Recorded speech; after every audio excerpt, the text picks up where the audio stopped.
a series of indicators to sort of measure which were the laws that created the more risk of abuse and which were the laws that were drafted in a way that could better respect human rights. And so we reviewed all of these laws and we coded the language. We also coded them anonymously so that the coders did not know what country they were coding, so that there was no bias about a specific country. And all of this was done anonymously. And these were the indicators that we used to measure the law. Now, these were the questions that we asked ourselves to find out if the law was more respective of human rights or not. So the first question was, does the law violate freedom of opinion and expression? Okay. The second question that we asked was, does the law violate freedom of religion or belief? The third question that we asked to assess these laws, is the law vague? So can it be subject to abuse? Because the more precise a law is, the easier it is to control its implementation. And if the law is vague, then it's subject to abuse. Then we questioned the penalty and the severity of the penalty. Is the penalty proportional to the alleged crime? Or is it very severe? And is it disproportionate? We then asked ourselves the question, does this law discriminate against different groups? So can some groups be more accused of blasphemy than others? Or is everybody treated equally? We then looked at the protection of the state religion. So in countries where there is a state religion, does that have an impact on the law? And then finally, two more elements. We asked ourselves, is there a distinction in where the blasphemy words, alleged blasphemous words, were pronounced?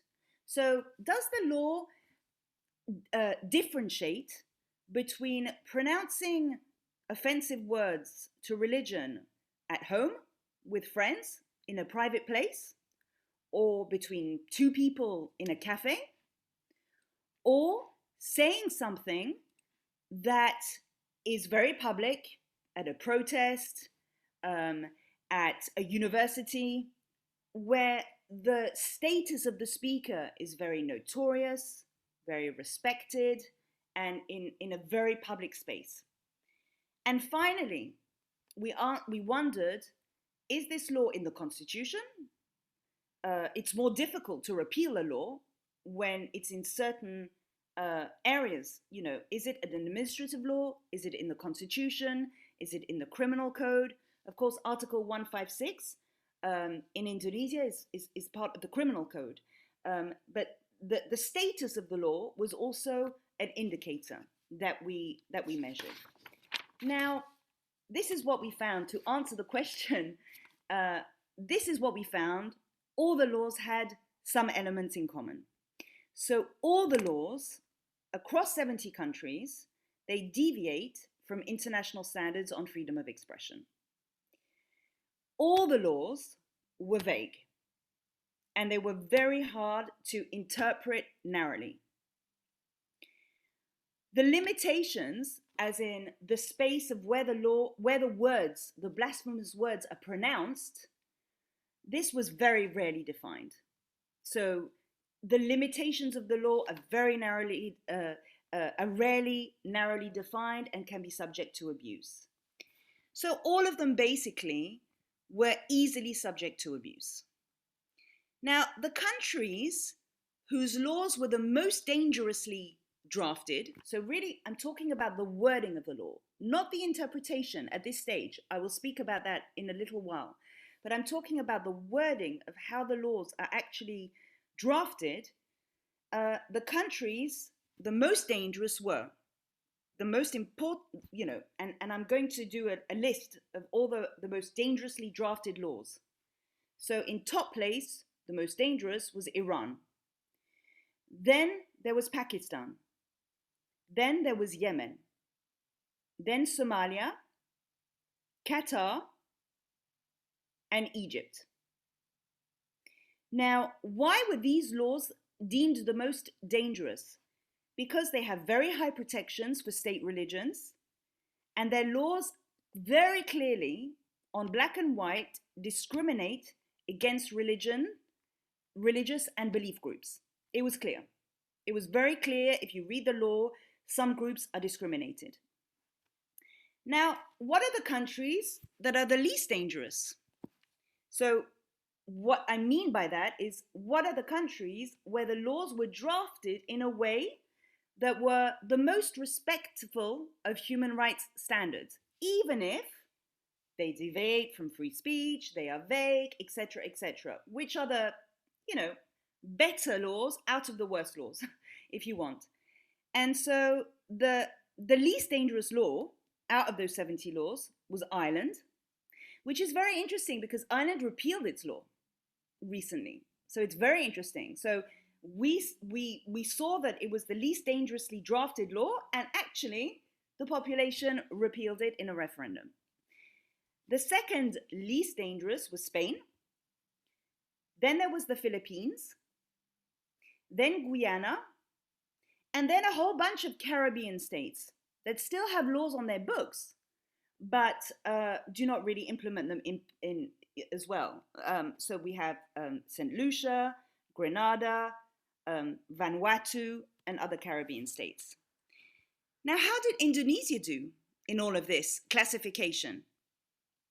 So I just gave you two categories. The category of the worst countries, the categories of the so-called best countries, and Indonesia was in the middle. Okay? So it means that Indonesia's law is drafted in a way that is very average, in the middle. But this is how the law is drafted on paper. It's not what happens in practice. And that's where I would like to say a few words about Indonesia. Because the implementation of the Indonesian law is not good. Now what am I doing now? Because all of this was, until 2017. And now I'm doing a new study which measures the implementation of the law. How governments, what they really do, what's going on in the justice system, what's going on in the public. And this is very interesting. And I'm measuring the implementation of laws between 2014 and 2018. And this report will be published later this year. Now, one thing is theory and the other thing is practice. And Indonesia, of course, has a series of very high-profile blasphemy cases between 2014 and 2018. You know it better than me. Religious groups are frequently targeted. Christians, Ahmadis, Buddhists, atheists, member of the Gafata group, and also Muslim intellectuals who have a different vision of the state-sponsored religion. So many groups are, in practice, having problems. And of course, we have also very high-profile cases in Indonesia that are reported in the international media. Of course, Ahok, the former governor of Jakarta, Melania, who got an 18-month jail sentence when she complained about the noise of the mosque. You know these cases much better than I do. So the problem is that the recent trends in recent years, between 2014 and 2018, is that enforcement is quite politically motivated in Indonesia. It is geared towards destabilizing the government. It is a power struggle. And I would love to ask you a question, actually, in regard one initiative in November 2018, where the Indonesian government launched a phone application called Smart Pakem. And I would very much like to know, I mean, I read about this in the media, but I don't know what's happening in practice. And to my understanding, it is still, you know, a phone application that exists, and perhaps we can discuss this afterwards.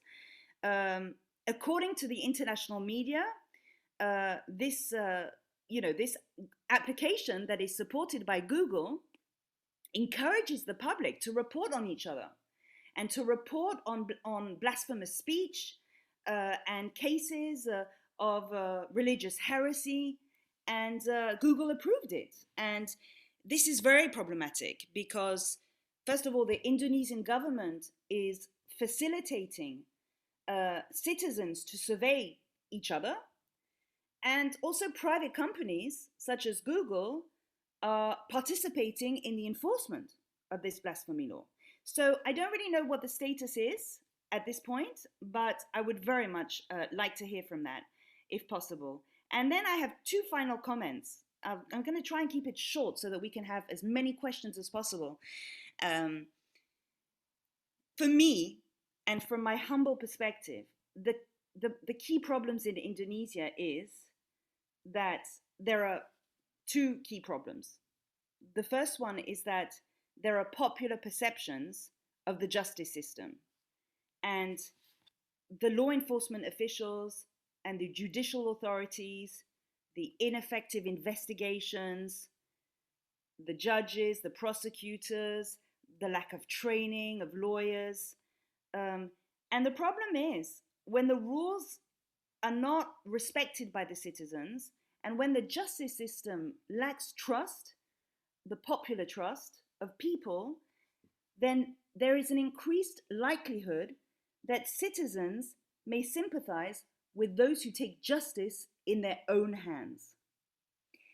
And violence is illegal, but it is perceived sometimes in Indonesia as morally justified.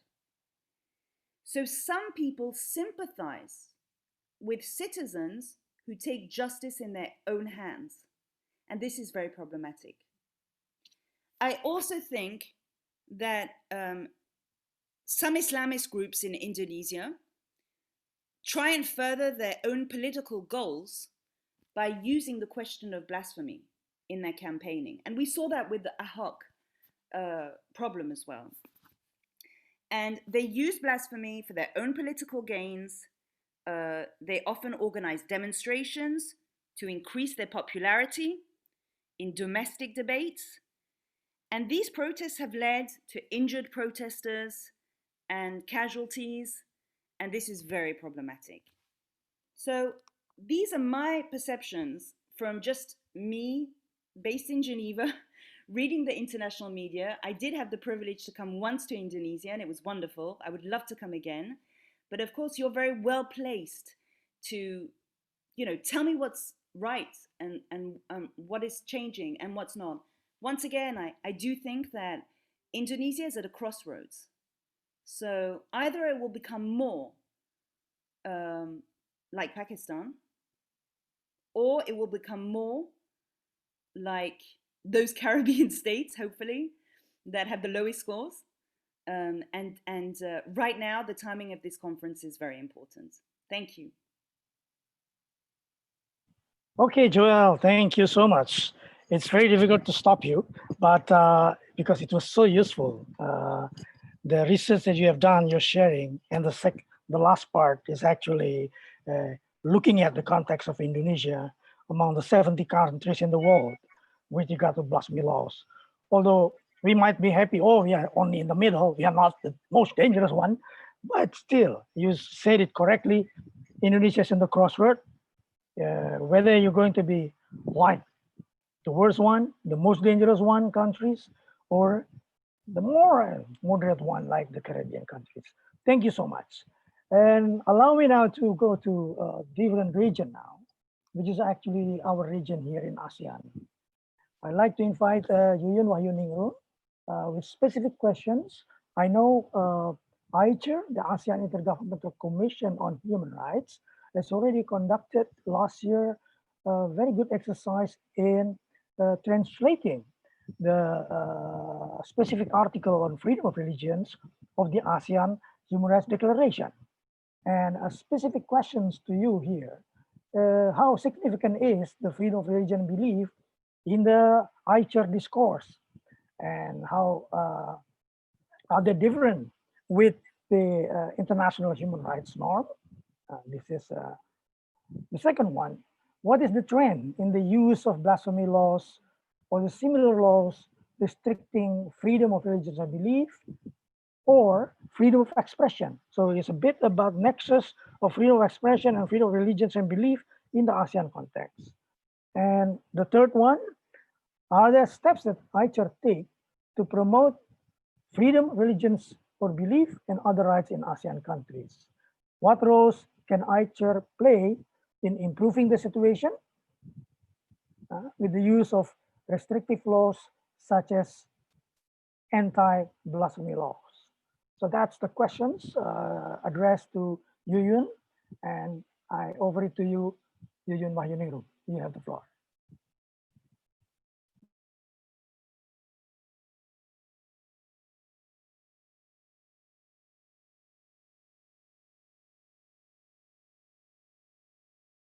You have to unmute first. Okay, sorry. So first, I would like to seek apologies because I just finished our iChurch special meeting online just now, 1:30. So I immediately rushed into this meeting because I have committed on this webinar, and the issue is very, very important for the region and also for Indonesia. Thank you very much for the organizers, HRWG, and so many organizations organizing this. As Joel said, this is very, very timely. We are dealing with this issue. So so I prepared the PowerPoint presentation outlining the guided question.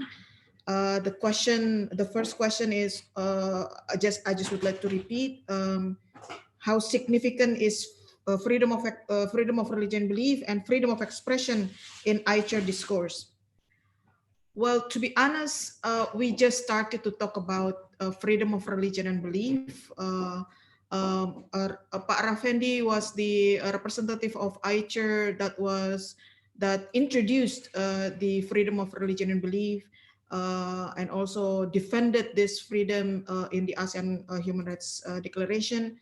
But only last year that we managed to organize an activity.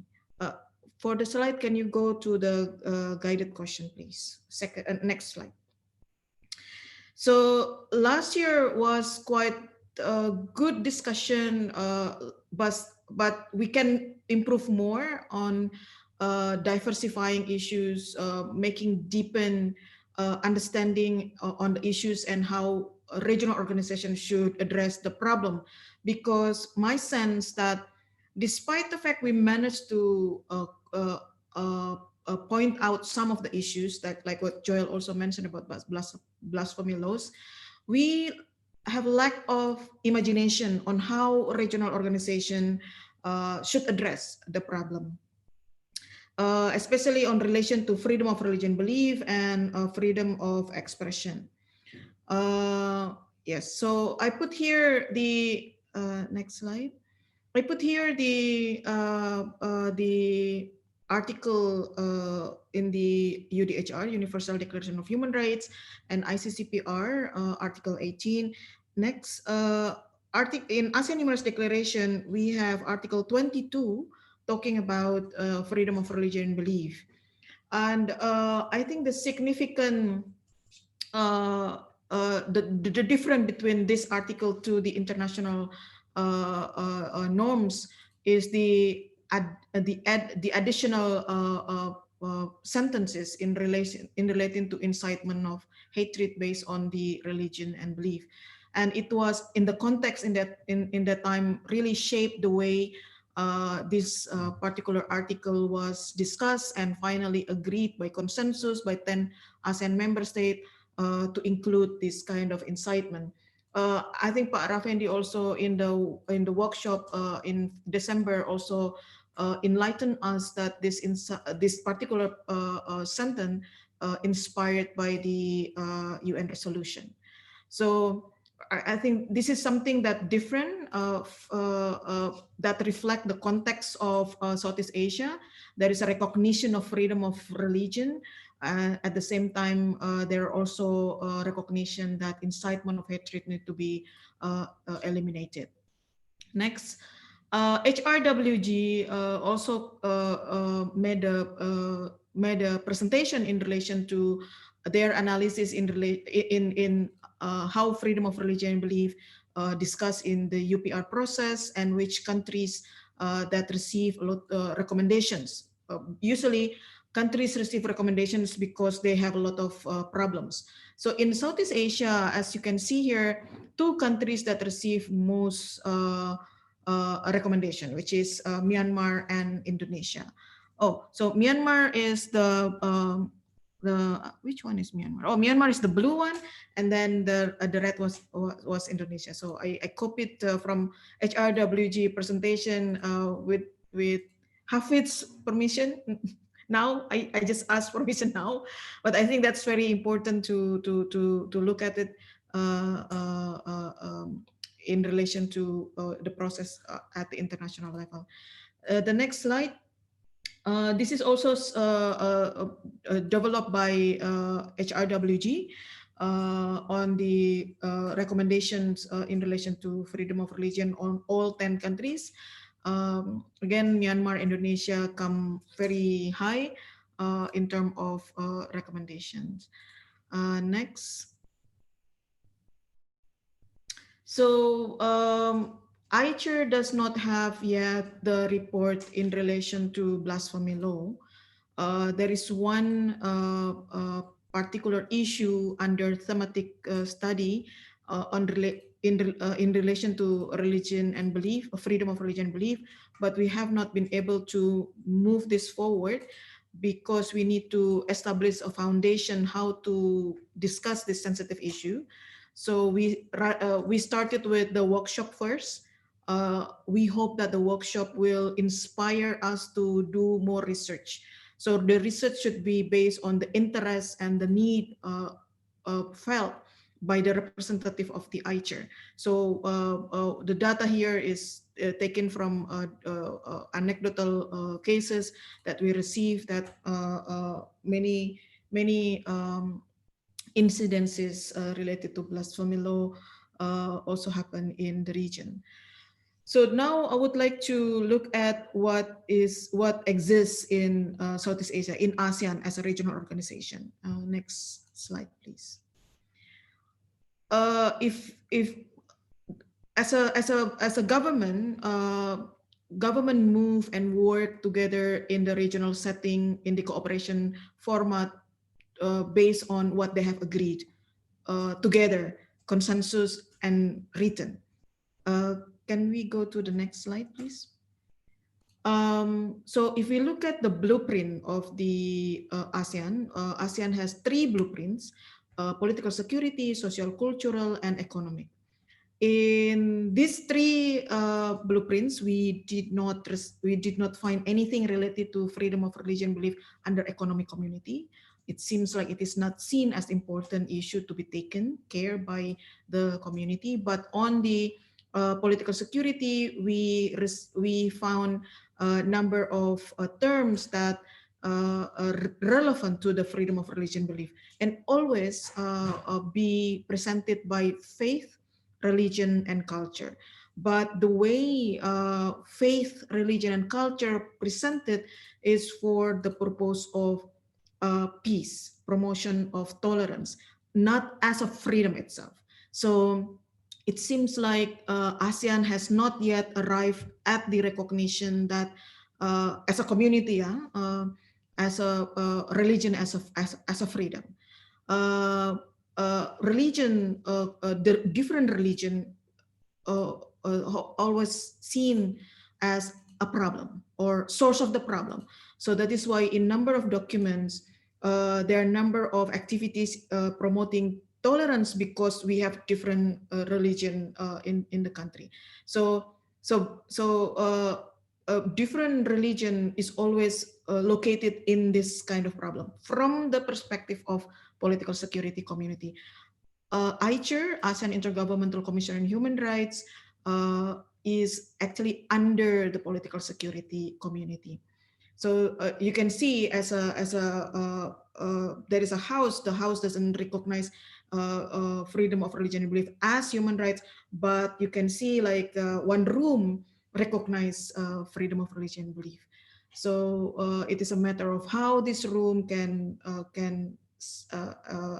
expand it, can color the rest of the rest of the house. In terms of the ASEAN social cultural community, still faith and religion always use in the context of maintaining peace, tolerance toward open society. So social cultural community perceive religion or different religion or tolerant toward religion is to as a key toward the open, just society. Next, please.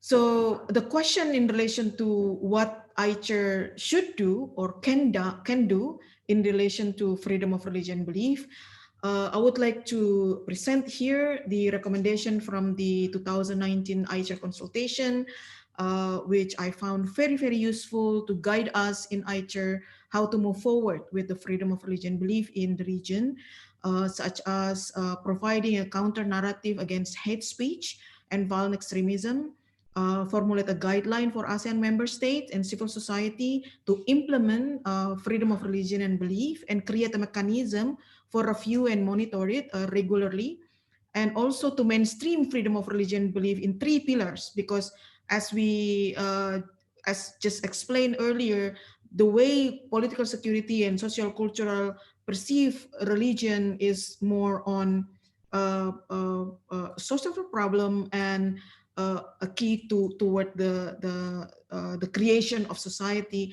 but not necessarily as a freedom that inherent to individual. And participants in the 2019 consultation also suggested that ICHR to develop preventive and early warning system on religious intolerance. And many other things. So I just would like to mention this 4 out of 7 in the interest of the time. But these are some of the good recommendations for us to move forward with this with promoting and protecting the freedom of religion and belief in the region. But if you look at the function of ICHR, ICHR has 14 mandates, which for the purpose of making things simplify, I put together all these 14 mandates into 6 function. So ICHR has a responsibility to develop a standard on human rights. So standard setting, cooperation and policy supports, and ICHR has responsibility to provide policy supports for 3 elements in the community, ASEAN community, the 3 communities, ASEAN sectoral bodies, and also ASEAN member states. So this is the responsibility of ICHR to engage with these 3 elements of the community in ASEAN. And the other function related to ICHR is protection. And then ICHR has responsibility to come up with a human rights strategy, research, capacity building, and have a dialogue and engagement. So if these 6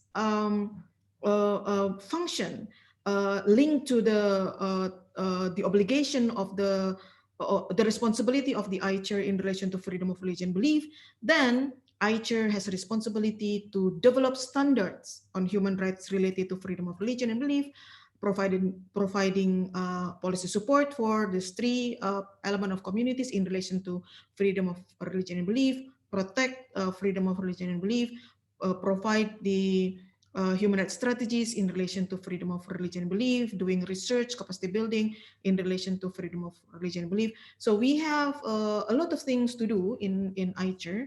Of course, as many of you know, there are a number of limitations, but this is a process.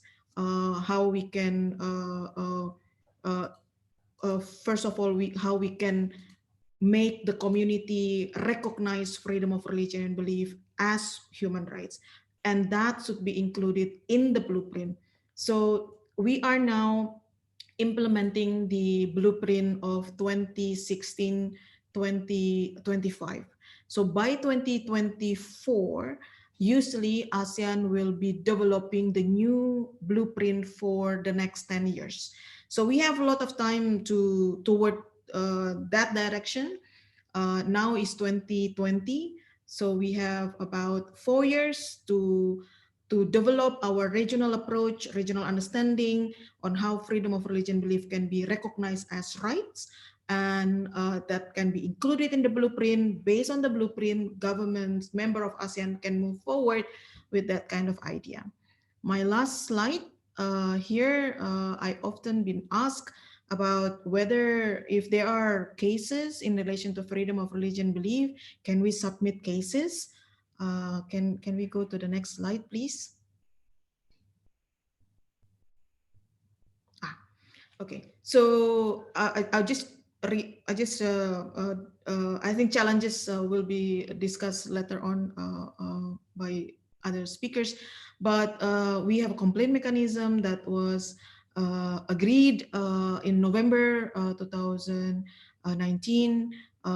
This complaint mechanism has been uh, fought by the previous representatives, including Pak Rafendi, who have been pushing for this complaint mechanism, but it took like 10 years. Then we come with this point. This is not ideal mechanism as of now, but at least now everyone can submit complaints. Will be recorded by ASEAN Secretariat, and the country will be able to respond if they want. But in the case of Indonesia, we will be able to consult with Komnas HAM if the case is under their investigation or something. Then, if not, then we can take some possible response. But yes, we are in this level, and we hope that as ICHR will be able to improve this mechanism to be more comprehensive complaint mechanism to address the problem of human rights in the region, including freedom of religion and belief. I thank you very much. Thank you. Thank you so much, Yuyun, for your, how do you call that, complete pictures of the last 10 years. And of course, congratulations what you have achieved after 10 years, complaint mechanisms. It was a taboo 10 years ago, but now apparently slowly it's accepted by member states. I like now to go to the next speakers. We have in our list of speakers is Madam Ibu Ruhia, Ibu Ruhaini. Ibu Ruhaini, she was the chair of the Independent Commission on Human Rights of the OIC, and now she is tenaga ahli utama. How do you translate that in English? I think it is senior expert, senior expert, senior advisor. Senior advisor of the same to me, senior advisor of HRWG. But Yes. you're advising the KSP, the presidential office. Okay, Ibu, you have the floor to share the experiences of the OIC and whether OIC countries discussing the blasphemy laws challenges in the OIC countries. I know in general that we all know that OIC is also a supporter of the UN Human Rights Council Resolution 16/18 in combating religious intolerance as the answer, as a transformation from discussing of blasphemy law. So you have the UN, and OIC plays a very important role on that. So two aspects that you can share, but you also in your last part, you could also mention about how this will actually impact Indonesia. How do you see that Indonesia can actually play roles or making the experience of IC also as a reference. You have the floor, Madam Rohaini. Okay, thank you very much. Good afternoon, and maybe I don't know. This is a good evening or good morning in Europe. Um, I would like to extend my profound appreciations to the organizer, HRWG, and also ICRS, and of course other organizations convening this very pertinent discussions under blasphemy law. And uh, my role in the OIC, or in the Independence Permanent Human Rights Commission, uh, has been like 2 years ago. So I have to recall what's happening now, because of course I still have a linked and connections to the commission, but it's not as intensive as before. So before answering the questions from Parafendi, so allow me to just to recall our memory and our understandings of this organization. And it also will certainly lead to how to see blasphemy law, and how to see religions within this organization. So the OIC is actually they claim as the collective voice of the Muslim world. Yeah. To safeguard and protect the interest of the Muslim world in the spirit of promoting international peace and harmony. So responding to your question, Parafendi, whether this is actually religion, is OIC protecting religions. Of course, the basis of establishing OIC is actually on how to safeguard religions, yeah, for first. And the second part, which is also very important in establishing this organization, is the concept of ummah. So this is actually the initiatives, even though later it became the political body, but first this is actually the way, the initiative, how to protect and to save the ummah. The concept of ummah is might be well translated as community. So the Islamic community is much more how to say this, cross beyond the state. So this organization is based on the ummah, or the community, rather than the state. But of course later on it's become also the political representations of Muslim countries.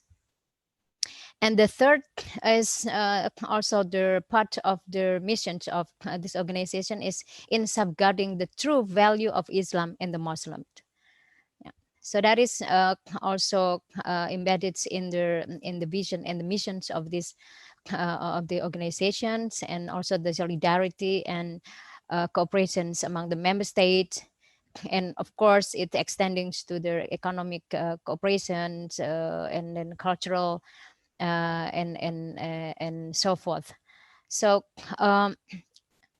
but I would like to come back on the basic on the basis of establishing this organization. As I mentioned earlier, that Islam is the religious political identity in the past. I mean, it's like if we just go to the to the history, to Islamic history, it can be found that the political and religions is come together as the identity of certain Muslim territorials.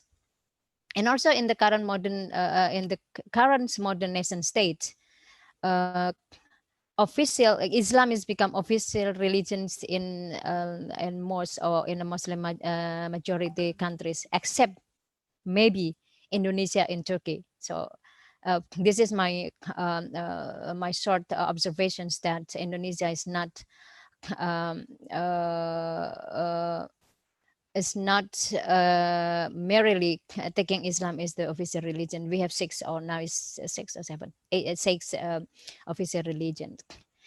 And then the phrase of Ummah Wahidah, or the united community, is actually referred to the Islamic world. So the Islamic world that as it is exists at the time, at this time, and it's beyond actually the boundary of the nation state. And the OIC is representing the Ummah in the international political system and protecting the Muslim beyond state boundary. Yeah, so that is actually the things that we have to understand, the essence and the missions of the OIC, and how we see freedom of religions, as well as how to protect religion, particularly Islam, beyond state boundary.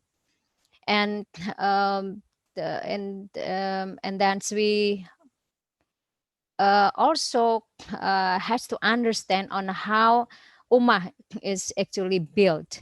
So the Ummah is bound by what is called Uhuwah Islamiyah, Islamic solidarity. The Islamic solidarity is protecting the belief, protecting religion, people, religious entities, protecting the symbols of God, protecting the prophets, the Quran, the mosque, and other Islamic symbols. So it's all there is covering all the entities. So this is actually the very particular uh, uh, characteristics of or IC. Not only the political, but also it's cover the community, it's covered the term community, and it is also the basis on how OIC then also having kind of responsibility to protect the Muslim and to protect Islam also in non member states of this organization. Yeah. Okay. Now I turns to religion in Muslim nation states. As also mentioned earlier by Julie, yeah, as I'm not mistaken, that there are so many questions, and also many cases, and also the classifications of most of OIC member state in terms of freedom of religion, and also the protection, particularly the protections of the minority, be there be within Islam and also other religions. And this is actually the picture on how a religion is actually manifest in the Muslim nation state. Yeah. So religion is stipulated in constitution. Yeah, and as part of this is Islam, particularly Islam is official religion, or as in Indonesian case is part of official religions. And protecting religion is a fundamental element of the legal system.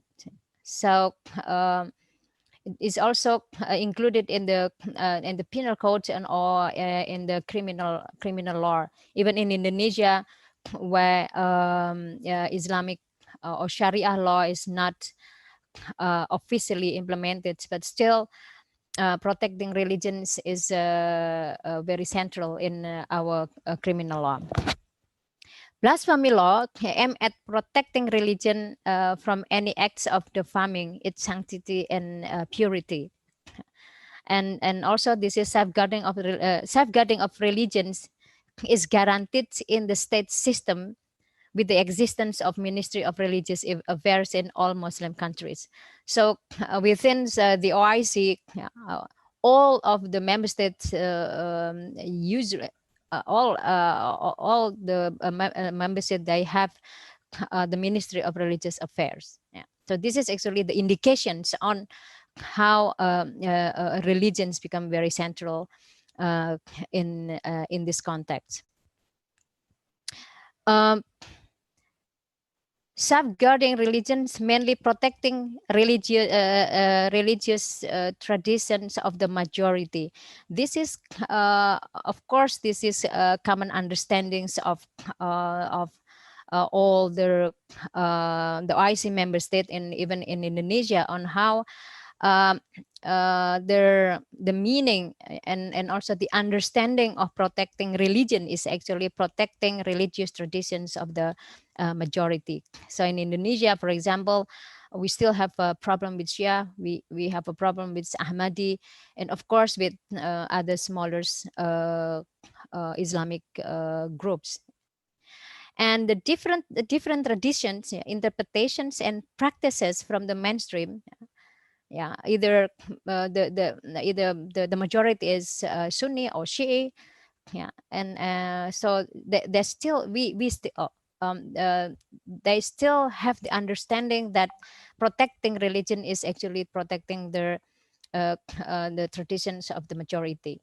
So if Indonesia, for example, the majority is Sunni, then we still have a problem with Shia, Ahmadi, and also new emerging religious a group which is considered heresy and also and therefore subject to blasphemy law. So I think Julie is very clearly explained to us on how Indonesia, of course, if we put Indonesia in the context of the OIC, I was like, when I was there, I'm relieved because Indonesia is still not in the top, but I think it's in the middle in term, not in the middle, but in the top ranks in the OIC in term of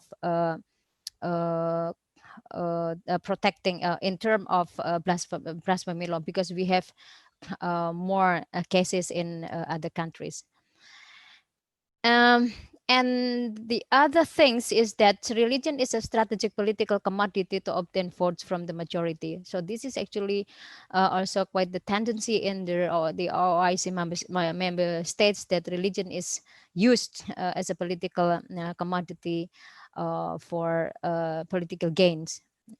And as it is also reflected in Indonesia, in other member states, that law enforcement is in favor to the interest of the majority rather than protecting the minority. So that is actually all the homework that we found in most of the OIC member states. And in this organization, their freedom of expressions is usually translated mostly in the rights of the Muslims, in the right of rather than applying to within their own their own context. So we are all familiar with the term Islamophobia, for example. This is actually kind of their the concept and also the missions of the OIC in protecting the freedom of religions of the Muslim outside the OIC context. So that is actually the central interpretations of the OIC on their freedom of religions. And of course, we have our self-critics in their IPHR on how then the freedom of expression has to be also in reciprocity to their implementation within the OIC member state. And I just maybe I will touch upon the questions that you have to pose about the initiatives from the OIC on Resolution 1618. And this is a long discussion and long history on how this resolution is come into being, because it has been from 1999. I think the OIC is proposing many resolutions. One is the resolution on the protections of Islam at first, and then it's shift to for the sorry, the defamation of Islam, and then it shifts to the defamation of religions, with all of the controversy, with all of the contestations, and with all of the negotiations. And finally, with also compromised. Then in 2011, it's come the resolution of 1618 on combating intolerance, negative stereotyping, and stigmatizations of and discrimination, incitement to violence, and violence against person based on religion and belief. Of course, this is also considered as how to say it, this is actually the outcomes of the missions of the OIC in putting the protections of religions in international arena. But this is the question left, and it's become also our internal discussions on a significant shift from the protection of beliefs to the protection of believers. Yeah. So there is also an endless discussions among us as the commissioners of the IPHRC, as how to reconcile and how to negotiate between the protection of religion, protection of the belief, and also the protection of the person. Yeah. So that is actually up until now, that the IPHRC is still in the process of negotiating such kind of differences. And I think I will skip this. This is actually the internal initiatives this is also very important to mention here, that if we start from the resolution, and then how it impacts to the implementations of one is the protection of freedom of expression, as well as how the blasphemy law then become less observed by the by the OIC member state. And my notes is that, oh, sorry, this is actually my last note. And before going further on the resolution, so let me also share with you about the mandate, and also the responsibility of the OIC Human Rights Commissions on how to reconcile between the Cairo Declarations on Islamic human rights and the international Declaration of Human Rights. Because before IPHRC was established, the general understandings of Cairo Declaration is actually this is the alternatives of the UDHR, because the OIC consider that all the article in the Universal Declaration of Human Rights has to be in lines with Sharia. So this is also very heated debate in the commission, as whether we have to comply. I mean, particularly to do the Cairo Declaration, or how we reconcile that. Being an Indonesian, I'm quite fortunate, because in Indonesia we don't have any significant problems in adopting the universal declaration. And the question of Sharia, I was trying very hard as the chairperson of these commissions to convince other commissioners, saying that Sharia has many spectrums. It can be Sharia as the as a kind of the human thought, has the perspective like other thought. So Sharias can be very conservative. It can be moderate, and can be progressive and liberal.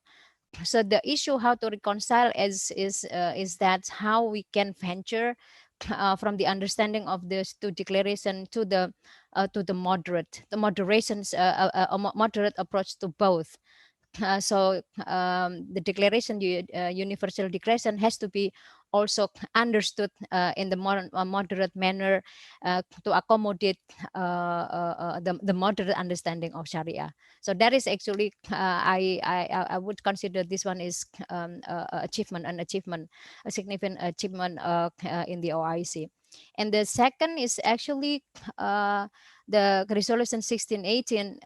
When I was there, it just in the very beginning of the process that the commissions was given the mandate from the OIC to disseminate this resolution and also to promote the substance of this resolution to the member state.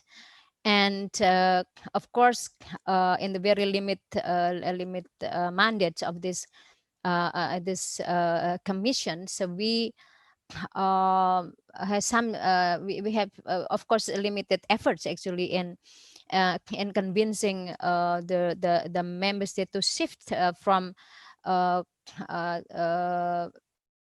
blasphemy law as against the freedom of religion. So that is I admit that this is very limited effort in that time.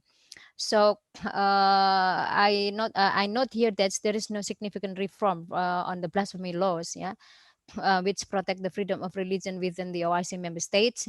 Still, of course, this is not largely discussed within the commissions, also in the OIC, but we can learns from other reports that targeting the minority within Islam and other religions happen a lot in this context.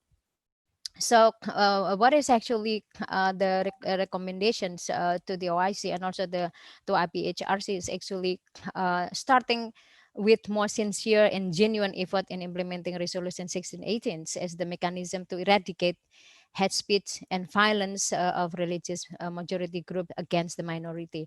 So this one is also it's not quite easy, because again, so we have to move the obstacles in seeing the protection to the pure religion is actually belongs to the majority. And the second is strengthening the capacity of IPHRC beyond consultative role, yeah, not merely promoting, but also protecting human rights within the OIC member states. And of course, as also mentioned by Yuyun, that IPHRC is my government's representative as well. So that is become also their obstacles for the commissioners to go beyond the mandates from the OIC. I think this is all that I can share with you. And of course, I'm very happy to receive some question and clarification from the audience. Thank you. Thank you so much, Ibu Ruhaini.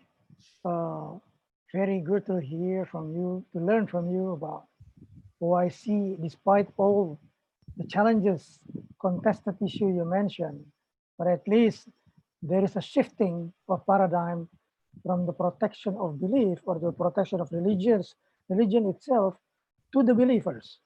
That means humans need to be protected. Freedom of humans need to be protected. I think that's a great shift. And you also share the same challenge actually faced by the other commission in the ASEAN context. Yep. With regard to strengthening the protection mechanisms. But apparently we have heard just now that there is one little step further has been undertaken by ICHR for the complaint mechanisms. So we're really looking forward that this will also It's congratulations. I see. All right. Now we have learned we have heard three speakers, and now we go to the European context. The European context that will be shared by Elizabeth O'Casey. She was very active in the Humanist Internationals and now become a member of the Humanist International is a kind of NGO, I believe. And now she's part of the member panel of expert of the OSCE, the Organization of Security Cooperation in Europe. yesterday we learned some, or not yesterday, 2 days ago, we heard the statement from which I find it very striking, that blasphemy is actually taking place every day, but putting blasphemy in law, that's problematic. So now we are going to hear now, in the context of the European, as well, in general, has been experiencing a lot of democracy, long history of democracy. At the same time now, facing challenges that will undermine democracy. You have the floor, Elizabeth.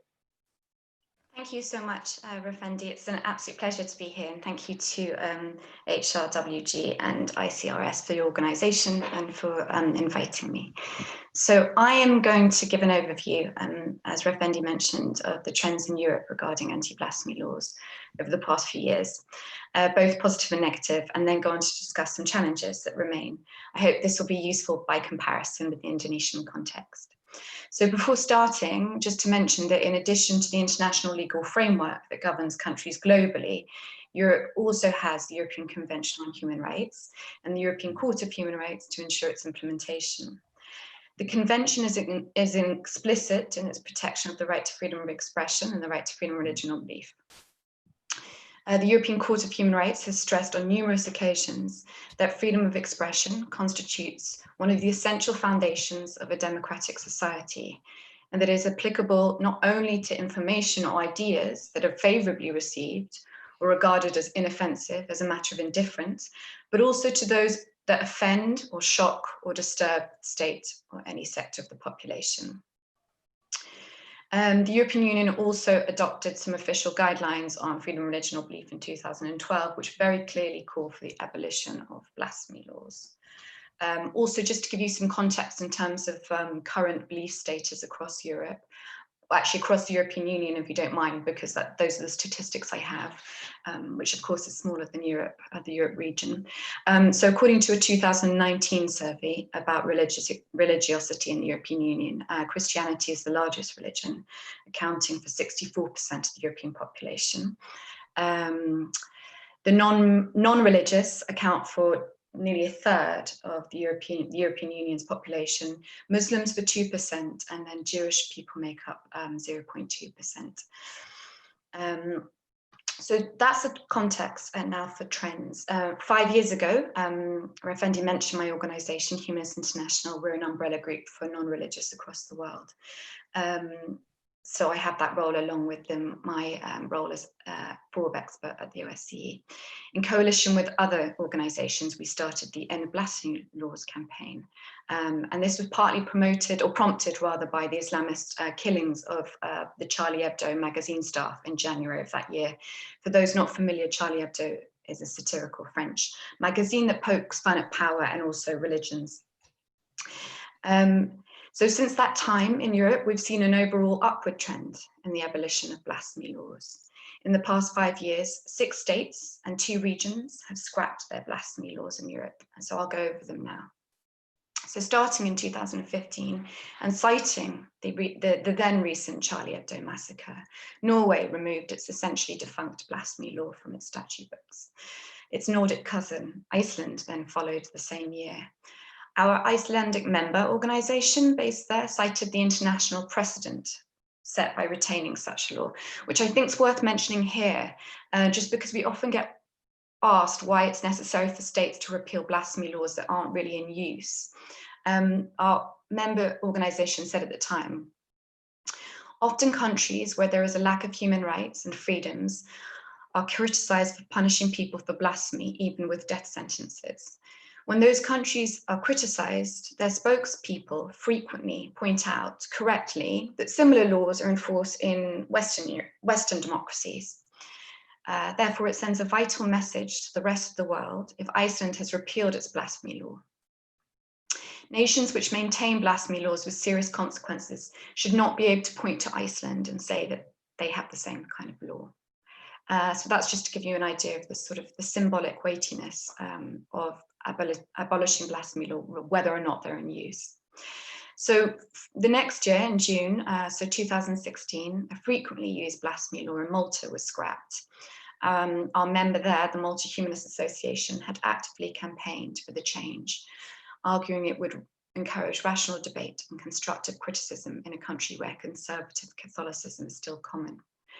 They also stressed, importantly, that repeal would have no effect on the already existing hate speech laws, which serve any legitimate purpose that a blasphemy law could have said to have served. I'm going to return to this distinction between hate speech laws and blasphemy laws shortly. Later that year, France followed suit, where despite the avowed laicity of the nation, very strict secularism, separation of religion and state, a blasphemy law in one region, the Alsace-Moselle region, had still existed after being inherited from the German criminal code of 1871. The little used provision had made the news in 2014 when a French Islamist group attempted to use it to sue the satirical magazine Charlie Hebdo. Incidentally, the Catholic Church had tried to sue Charlie Hebdo 13 times in the past. In 2017, Denmark repealed its blasphemy law. As in France, Islamist extremism loomed over the decision, with the Jyllands-Posten cartoon backlash, as well as the murder and threats against ardent secularists in Denmark and the Netherlands particularly. These issues were prominent in the public debate on the repealing of blasphemy laws. The eventual vote had cross-party support, and blasphemy law was abolished by a majority of 75 to 27. A year later, we're on to 2018, Ireland became the first country in the world to hold a referendum on ending its blasphemy law. The Irish people voted 65% to remove the constitutional requirement that blasphemy be outlawed. Previously, its constitution had criminalised the publishing or utterance of blasphemous matter, punishable by a fine up to 25,000 euros. And then in June last year, as part of a wide-ranging overhaul of the criminal code and criminal procedures in Greece, the Greek government dropped 2 articles outlawing blasphemy. There were some words of criticism from leaders of the Greek Orthodox Church. However, public reaction was minimal. Before the repeal of that law, a blogger who created a Facebook page poking fun at a revered Greek Orthodox monk had been sentenced to 10 months in prison. After being found guilty of blasphemy. After mass protests, however, his sentence was repealed. Finally, take you up to date on the positive news. In April this year, the Scottish government in the UK announced that the blasphemy law in Scotland will be repealed, making Scotland the 8th place in Europe to abolish its blasphemy laws since the start of the End Blasphemy Laws campaign. Despite this trend, however, there are a number of European countries which still have legislation providing for the punishment of blasphemy or similar laws. So I just thought it'd be useful to cover a couple of notable cases here. A couple of years ago, the European Court of Human Rights made a controversial ruling in favour of Austria's de facto blasphemy law on the grounds of protecting religious feelings and religious peace when a woman was accused of blasphemy law against Islam. I know Dr. Shahid mentioned this case on Tuesday and talked about it in a little bit of detail, but it's notable because of the European Court's decision. The Austrian Criminal Code criminalises anyone who publicly disparages a person or thing that is the object of worship of a domestic church or religious society or a doctrine or other behaviour likely to attract legitimate offence. This law has been used in practice over the past number of years to prosecute a number of individuals. Germany's blasphemy laws have been reasonably dormant. However, in 2006, they received much media attention when a man was prosecuted for defamation against Islam. And in 2016, a former physics teacher and avowed atheist was convicted of blasphemy after he daubed the rear window of his car with anti-Christian slogans. He was fined 500 euros. In Poland, which is an overwhelmingly Catholic country, there is a legal provision against publicly offending a person's religious feelings, and this carries a potential up to 2 years in prison. In 2002, so quite a long time ago now, an artist was sued for a sculpture in which male genitals were shown attached to a Christian crucifix. After a hugely divisive trial, The artist received a sentence of 6 months community service, but then there was such international outcry and protest, her sentence was actually appealed. Excuse me. And finally, in Turkey, the Turkish Penal Code criminalizes blasphemy and religious insult, as well as hate speech. And there was a well-known case in April in 2013 concerning a world-renowned pianist, Faisal Say, who was given a 10-month suspended sentence for religious defamation in connection with a series of Twitter posts, including one declaring himself an atheist and another quoting a 12th century Persian poet poking fun at the Islamic vision of paradise. After a lengthy battle in the courts, Say was finally acquitted in September 2016. Interestingly, what a couple of these cases show, I think, is that public sentiment in the European region is generally against enforcement of blasphemy laws. But as ever, despite this, and an overall positive trend in Europe, the picture is obviously mixed. What's also worth noting, I think, is the role of artistic expression here, of satire and of creativity, because art can be so emotive and it can be so poignant in making us question dogma and questioning accepted norms and those in power. It can often be feared the most by those seeking to outlaw blasphemy and insult. Now I want to say a couple of things on challenges that remain. So the same general challenge we see worldwide in terms of lack of literacy on human rights and on freedom of religion or belief specifically, and on a lack of understanding why blasphemy laws are inherently bad laws is applicable in Europe too. It's a problem everywhere. Another challenge, perhaps more specific to Europe, is one I mentioned before when looking at the Iceland case, the resistance to repealing laws that are not frequently in use despite their symbolic and legal weightiness. So the idea that we come across there's no need to repeal a law if it's barely used or if the punishment is very light. But for the reasons I set out, I think it is important. The main challenge, however, that I want to spend my last couple of minutes looking at, because also I think it relates quite well to the 1618 resolution at the United Nations that's been on discussion by my OIC colleague. So the main challenge in the region I would emphasize in the move to abolish blasphemy laws is the rise in hate speech and the insufficient measures taken in combating it, along with the conflation of hate speech and blasphemy. So hate speech is of growing concern in Europe. Over the past 2 decades, hate speech incidents motivated on various grounds, including religion or belief, have increased in many European countries. This is often accompanied by an increase in the number of hate crimes being recorded. The trend appears to have been driven by a few things, including the fallout of from the global economic crisis, an increase in migrants and refugees arriving in Europe, as well as the increase in populist governments promoting religious nationalism and illiberal doctrines that scapegoat anyone who's not part of the majority. A tense political discourse surrounding the role of the European Union in responding to these issues and the Eurosceptic rhetoric in much of Europe has also played a role. A report by the advocacy group, Article 19, looked at the legal framework and practices related to hate speech in 6 European countries. And it found widespread deficiencies across the country's national frameworks on hate speech in terms of compatibility with international freedom of expression standards, as well as inconsistencies in implementation of the available legislation. The 6 countries were also found to be failing to provide effective remedies to victims of hate speech, and their legal and policy frameworks were insufficient to enable effective resolution of intercommunal tensions or poor social cohesion. Now, it's really important, and I know it has been done before, but worth reiterating, it's important to distinguish between blasphemy laws, laws which protect ideas and feelings, and legitimate anti-hate speech laws and policies, which should protect individuals, not ideas, not feelings, not sentiments, not ideologies. They should be carefully designed to promote equality and protect against discrimination.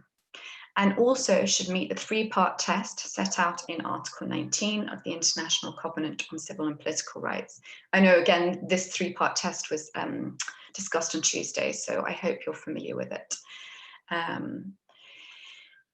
So whilst the repeal of blasphemy laws is essential to respecting and realising the human rights of all, in concurrence, I recommend that we need to be mindful of the need for, one, legitimate measures against hate speech, two, policies and action that tackle the causes of inequality and discrimination in all its forms, and three, positive counter speech.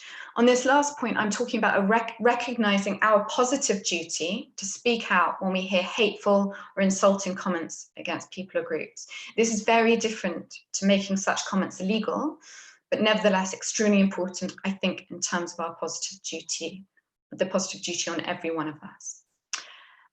Much work still needs to be done on these three measures in the European context, but also worldwide, quite clearly. The suffering of many of our members, the non-religious around the world, makes this clear, but everyone is a minority somewhere. So in sum, I argue that along with better education and human rights norms and protections, and education about the suffering blasphemy laws are causing individuals globally, we need a more convincing commitment to genuinely tackling hate and intolerance if we're to see the abolition of blasphemy laws globally. Until then, I worry that many people will cling on to blasphemy laws in the false view that they protect individuals from hate and discrimination. Thank you very much. Thank you so much, Elizabeth. Yeah, it is a very interesting story in Europe with the mechanisms working from the European Court mechanisms. You have the court there, you have the convention, yes, and then it come up. It was also reflected in the guideline for the whole countries. And you mentioned about the campaign and blasphemy law. We in this region was trying to organize a campaign, something like that, but not on this blasphemy law. It's a campaign on the death penalty. So probably it will be the same challenge we're going to have if we are going to launch campaign end of blasphemy in this region. Okay, it is now 4:30. I mean 3:30.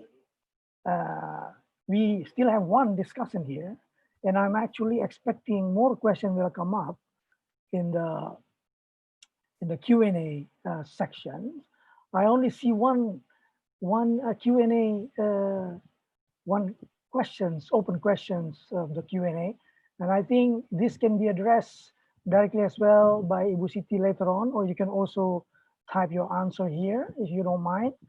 And I haven't seen any questions coming from the YouTube. Apparently there is a language problem in the YouTube, so the simultaneous translation is only able to be launched here in the Zoom with more than 120 participants.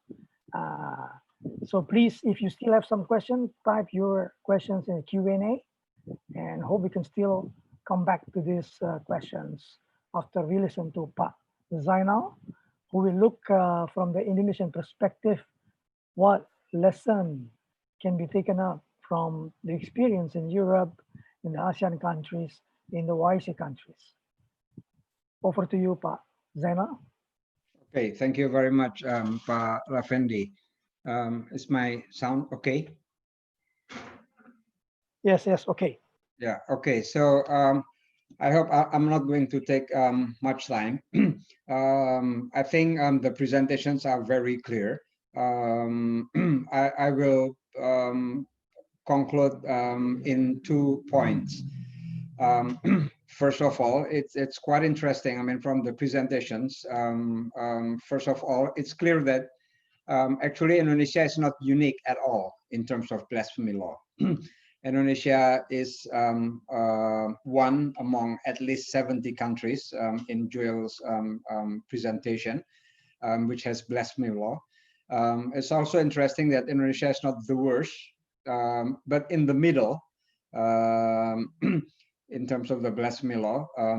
Although, of course, we also have to remember, and Joel reminds this, that this is not a good thing at all, being in the middle, because even if you're among the best, all the laws are, they deviate from human rights, especially freedom of expressions, and they are vague, so they don't give legal certainty, etc. So, but it's also interesting that while in terms of the law, we are in the middle, in terms of the implementation, this is Joel's point, we are worse. That's what I get from Joel's presentations. Because of lack of trust in the justice system, the implementation is problematic. And it's no news that most cases related to blasphemy laws are increasingly, they are political cases, or implicated some politics there. So from Yuyun, which gives another picture of Indonesia, I think it's interesting to see that Indonesia is among the top 5 states receiving UPR recommendations on FORB. From this fact, we probably should ask, we heard many times that government officials declare Indonesia as a tolerant country, a democratic, or even a model of democracy.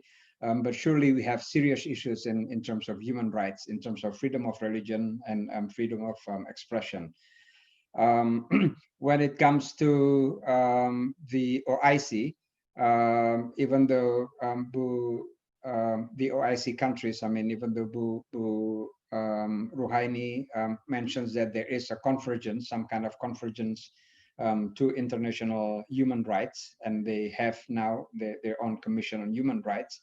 But the issue of blasphemy law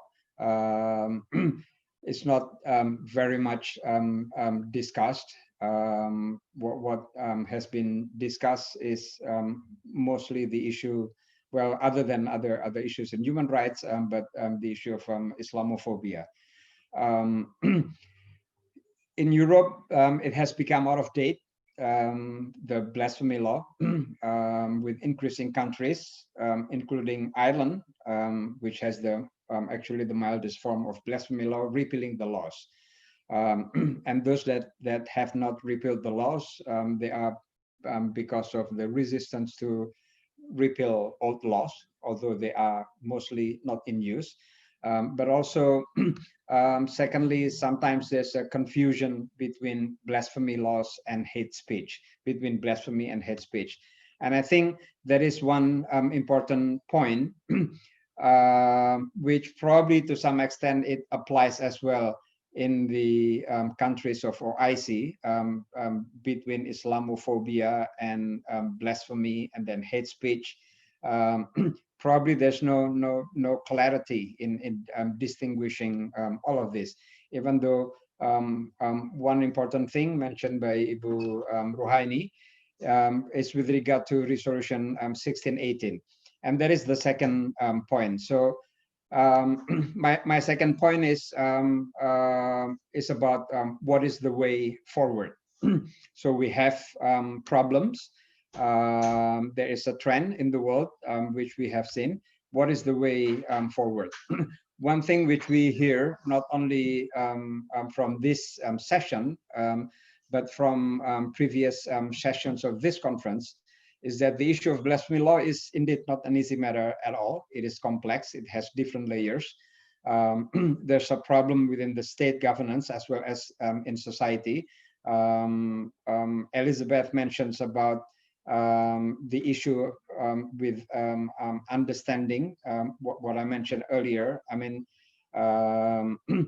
conflation between hate speech and blasphemy. So the rise of hate speech in Europe, that probably contributes also to the resistance to repeal blasphemy laws. But in terms of the oh yeah, and one other point which I think is very interesting, I'd like to draw from the previous session, is Heiner Bielefeld's point that blasphemy law is a wrong answer to a legitimate question. So we need new creative answers. So I mean the concerns about hate speech or discriminations against minority, even also among the Muslim countries or in Europe as well. That's legitimate question. But blasphemy law is a wrong answer to legitimate questions. We need new creative answers. And what are they? Interestingly, and probably surprisingly, actually, it is not difficult. I mean, it's clear what can be done. We hear about this from the previous session, the third session, as well as from this session. When it comes to the questions about the alternative to blasphemy law, it's very clear, and the instruments are already there. We have been listening in session 3 about the Rabat plan of action, for example. So newer, more practical instruments such as the Rabat plan of action, which can be an alternative to combat hate speech, as well as new initiatives such as Faith for Rights. In Europe, in which this has become out of date as well, there's a campaign to abolish blasphemy laws. Within ASEAN human rights, there is also a clear norms on the prohibitions of incitement of hatred based on religion or belief, which can be also an alternative to blasphemy law. And then OIC supported the resolution 1618 on combating intolerance, which was previously an alternative, which is an alternative to the previous resolutions on defamation of religion. So in terms of the norm, actually, I mean, the problem is difficult. Everyone acknowledged that. But again, I say surprisingly, actually, probably the answer is not that difficult. I mean, we have it. We even have practical instruments to deal with that. So if I may conclude, two things. First, I'd like to refer again to Elizabeth. Probably one of the issue is, first of all, the conflation between blasphemy laws and between blasphemy and hate speech. So it's an issue about understanding.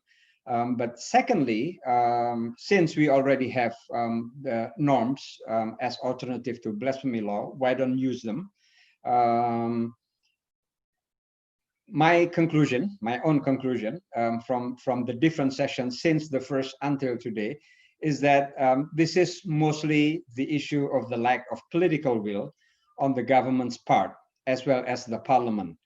So we hear last week from one of the members of parliament, Pak Taufik Basari, which acknowledged the problem, acknowledged the discriminative characteristic of blasphemy law, but also I think he was, it was difficult for him to say it straightforwardly that we don't need this law. What he offered at that time was a kind of compromise. And that is, from my understanding, it is about political, mostly political reasons, the need for political compromises, etc., pressures from the outside. Mostly political issues. So of course there are probably other issues as well, other than the issue in the government, within the society. There are also things which or problems which we need to address, and but probably that doesn't have to be addressed legally. Probably mostly it's about education. It's not a legal issue.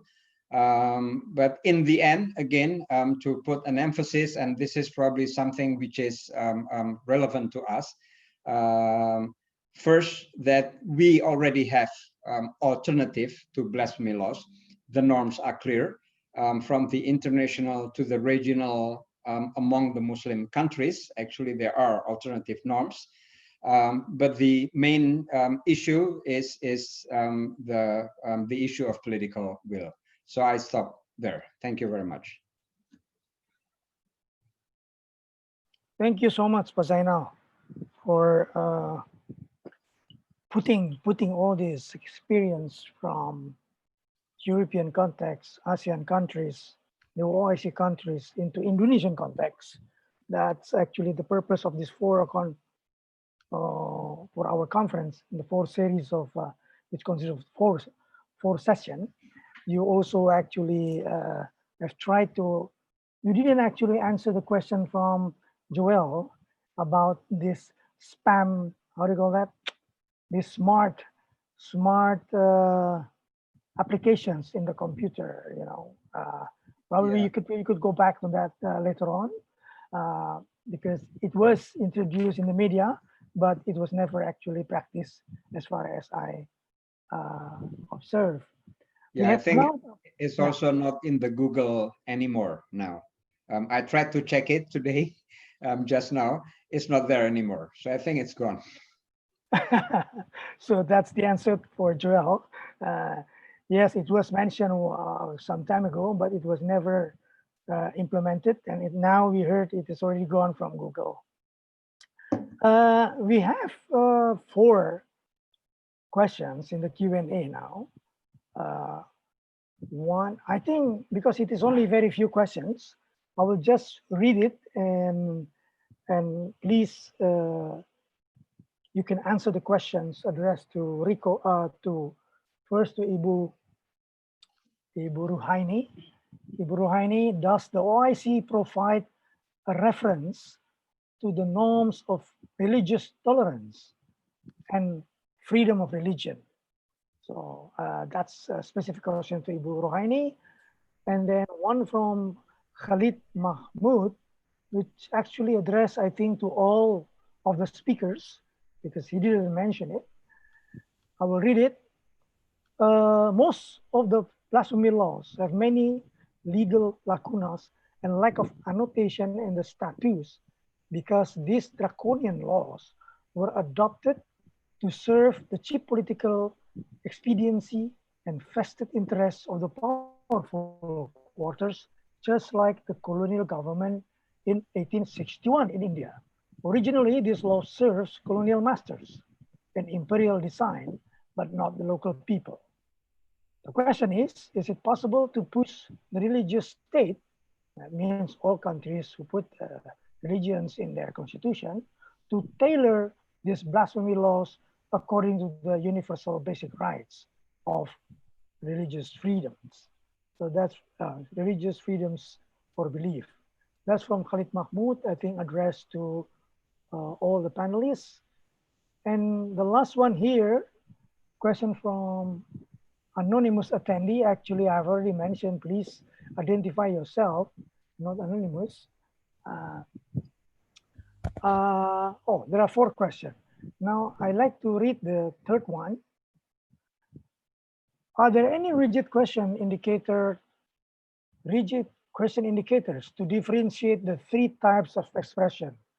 Expression which should be criminalized, expression which is not should be criminalized, but could be sued for civil administrative, or none, but racist intolerance. So actually this is making a reference to the three holds requirements as indicated in the general recommendation of the ACCPR on freedom of religions. The fourth question from Fauzan, University of Gajah Mada, addressed to Joel. Would secularizing or introducing liberal ideas to Indonesian society be helpful in order to secure the people's human rights, especially those of minorities? So that's a question for Joel. I think that's all. And I give you now the floor first probably to Ibu Ruhaini. You have the floor, Bu. Okay, thank you very much, Pak Ravendi. I think, as I mentioned earlier, there is always the gaps between the normative, the normative, and also the implementations. Even the resolution 1618 supported by the OIC is actually guarantee the freedom of expression, or also the protections of the freedom of expression by eradicating all the stereotyping and violence and incitement to violence. So this is actually from the normative point of view, there is of course there is and there are resolutions and also decisions made by the OIC and also the member state of the OIC. But again, the implementation is always a different thing. Of course, this is become the homeworks of the IPHRC heads that how the implementation of resolution 1618 will be extending actually the protection of the freedom of religions in the respective countries. Take for example Indonesia, so that this is always a kind of development and regress. Sometimes we are quite happy with things that we achieved in terms of lessening the implementation of blasphemy law, but suddenly then we have the cases that again revive the use and also the implementations of these blasphemy articles in our criminal code. And I think the things that we have to discuss and also to mention here is that it's not only law enforcement that help to foster tolerance and also to expand the scopes of freedom of religion, but the social awareness and also social acceptance of the differences and plurality of our understanding of religion is also has to be continuously fostered. So that is actually the one aspect that we have to also working on is how to foster the understanding, the people understandings of differences, people understanding of diversity. So of course the law is there, but I think the attitude and also the understanding of the people also matter. And in seeing this article or this law implemented in a certain country, so the we are quite sad to observe that religious populism and also religious politicization taking place in Indonesia. And of course, this is actually our concern and also our homework to work together to bring back again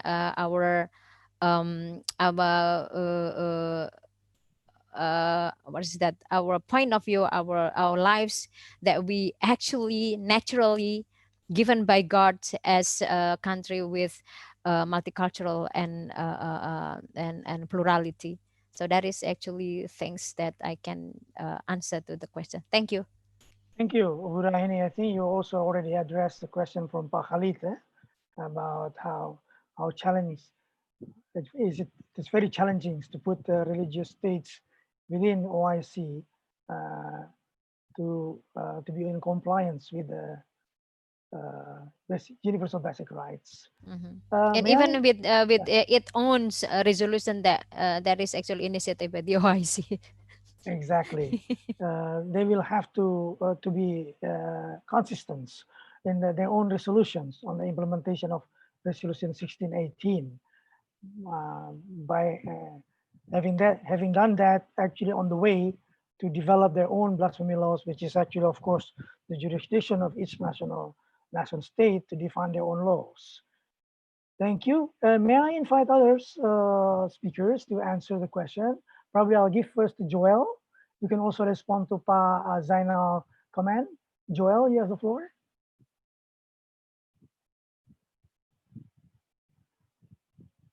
Is Joel still on the screen? Sorry, can you hear me now? Yes, now I can hear you.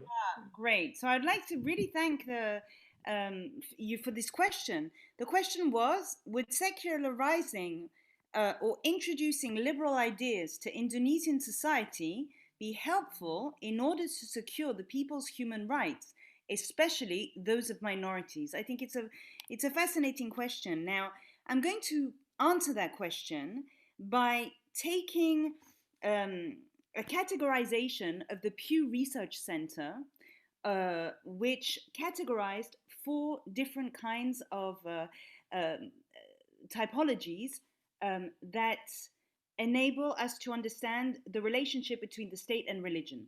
So you have countries with an official state religion. You have countries, and this is where Indonesia is, where there is a preference or favored state religions. Of course, Indonesia, it's very particular because there are 5, official 5, right, religions that are recognized. Then you have countries where there's no official or preferred state religions, and then you have countries where there's a hostile relationship to religion. Now, what is very interesting is that all countries with blasphemy laws that are dangerous have state religions. So, for example, Egypt, Iran, Pakistan, Saudi Arabia, they all have state religions. But there are also countries that have state religions that repealed their laws recently, such as Greece, Iceland, Denmark. They have official state religions too. And so it's very interesting because it's not because you have a state religion necessarily that you can't embrace pluralism or repeal blasphemy laws, etc. So there are some elements that show that a state religion can worsen the situation of blasphemy laws, but there are also counterexamples that show that some countries with a state religion do not. I'll take Costa Rica. It has an official state religion, but it doesn't even have a blasphemy law. So that's going even one more step compared to Greece and Iceland and Denmark that have a state religion but repealed their law. So Indonesia, of course, it's very interesting because it recognizes multiple religions. The problem with Indonesia, I would say, is that on one hand, it recognizes multiple religions, so that's great. But on the other hand, those who are not part of those lucky religions that are recognized, they face discrimination because they're not acknowledged. And so there's a possibility because you're not recognized, to face discrimination. And so, ironically, the Indonesians recognize religions, so that should be a positive factor, but it can have negative effects because those who are not included face discrimination. I hope I answered your question. Okay, thank you, Joel. May I ask now Elizabeth to also respond to the questions and probably also to respond to Pa Zainal's question on the differentiating between hate speech law and the defamation, blasphemy laws. Yes, Elizabeth. Sure, thank you. Very, very briefly. If I could start with Khalid's, because I think it's relevant to the next question, the idea that can we tailor, he says, blasphemy laws to be better. I don't think tailoring is possible with blasphemy laws because by definition, they protect ideas, they don't protect people. And by that very definition, they undermine the whole human rights framework. So I don't think it's possible to tailor, but as I mentioned in my presentation, I do think it's very important to bring in other types of laws which protect people, hate speech laws. And this then takes me to the second question about the different types of hate speech that can be outlawed and the different sort of remedies or punishments. So if you have incitement to genocide or incitement to hate speech that constitutes incitement to violence, incitement to discrimination, these must be outlawed according to Article 20 in the ICCPR. There's other hate speech that is lawful, actually, in terms of it would just raise concerns in terms of intolerance. And this takes me back again to my point about a positive duty on us to combat such hate speech. There is a difference, and I do think it's worth emphasizing, between making something illegal, which clearly there's lots of incitement and hate laws, hate speech that should be illegal, like the ones I just mentioned. There's a difference between making things illegal and us as citizens having a duty to speak out against intolerant and offensive speech. So it's not just illegal or nothing, there's illegal, but then also as a society, tackling discrimination, tackling intolerance, and doing lots of things to do that, but also including counter speech. I've got, yeah, there's a wonderful, for the person who asked the question, it's a really good Article 19 toolkit on hate speech that I would recommend. I'll put a link in the chat because I'd really recommend everyone looks at it. Thank you. Thank you, Elizabeth, for a very concise answer to that questions. I'd like to invite now Yuyun, if you have any response to the questions.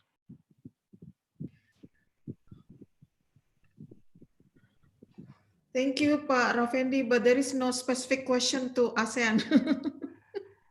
No, but to Muslim countries, probably.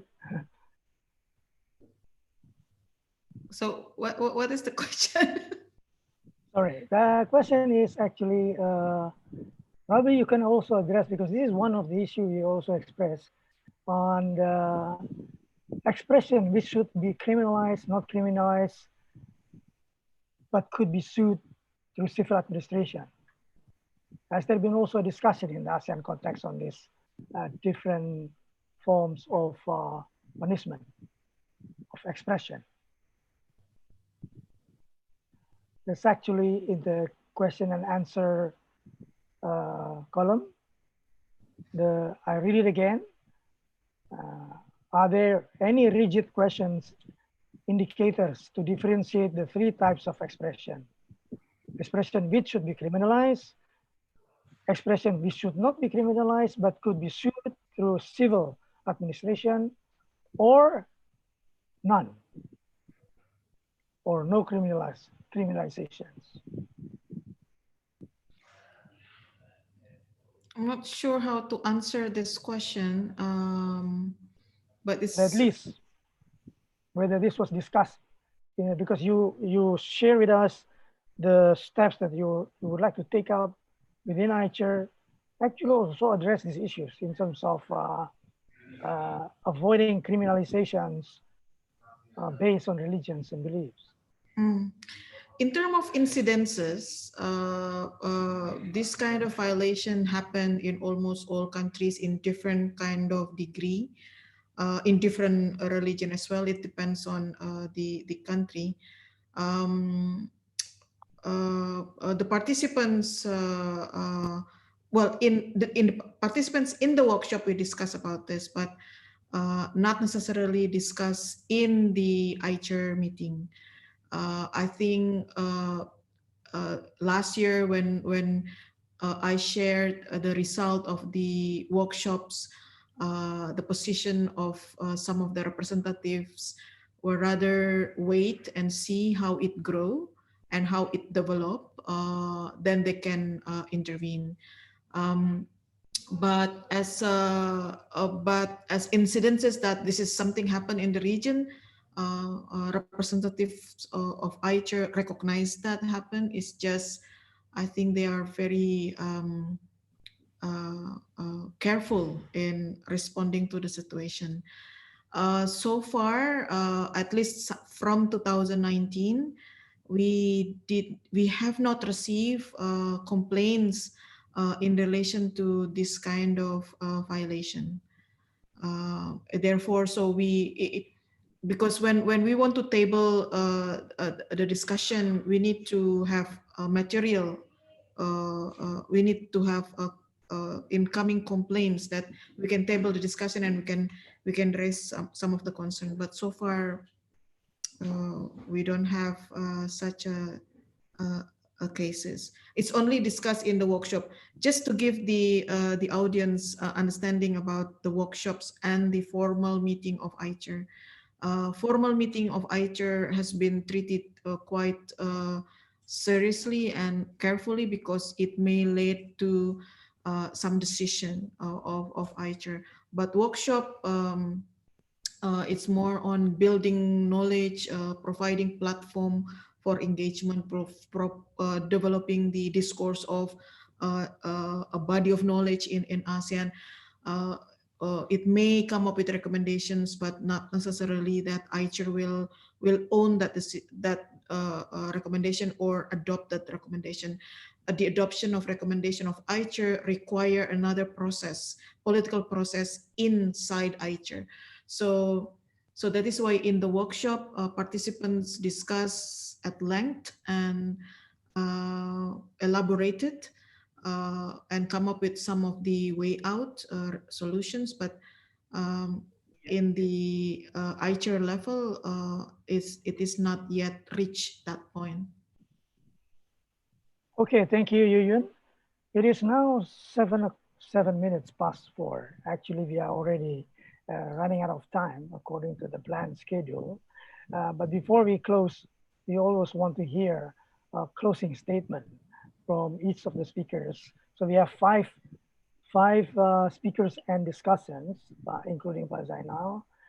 Please allow me to invite first Joel for your last closing statement in 1 minute maximums. You have the floor.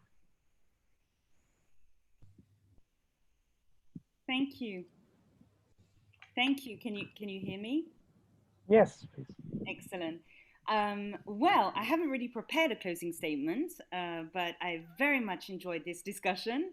It was wonderful. I hope that we stay in touch. I really hope that we can continue working on the incredible challenges that Indonesia has at the moment to shape its history on this controversial issue of blasphemy laws. I thank very much Zainal to explain that that there's a difference between the law and the implementation of the law.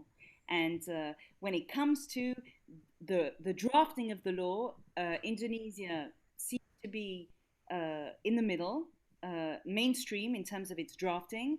But when it comes to enforcement, Indonesia really has some serious challenges to tackle. And so, hopefully we can develop a discussion, a reflection, a debate on the implementation.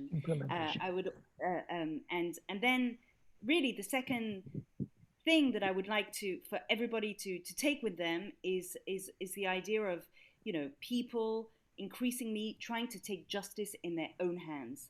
And, on one hand, you have the government that enforces these laws, but on the other hand, you have people as well, in crowds, in protests, who take justice in their own hands and who feel that they are morally legitimate to sanction the alleged blasphemers. And this, I think, is a very, very dangerous phenomenon. And I think the question of mob violence and the question of citizens taking justice into their own hands is something that we really have to be careful about, because that is popular, justice, and these are the two issues that we have to be careful about: government implementation and private individuals who create instability within Indonesia and who disturb the social harmony that Indonesia strives for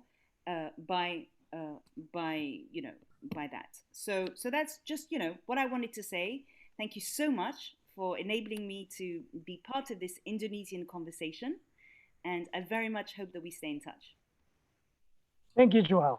Thank you for the very strong 2 points. May I invite now the second one? Ibu Ruhaini, your closing statement.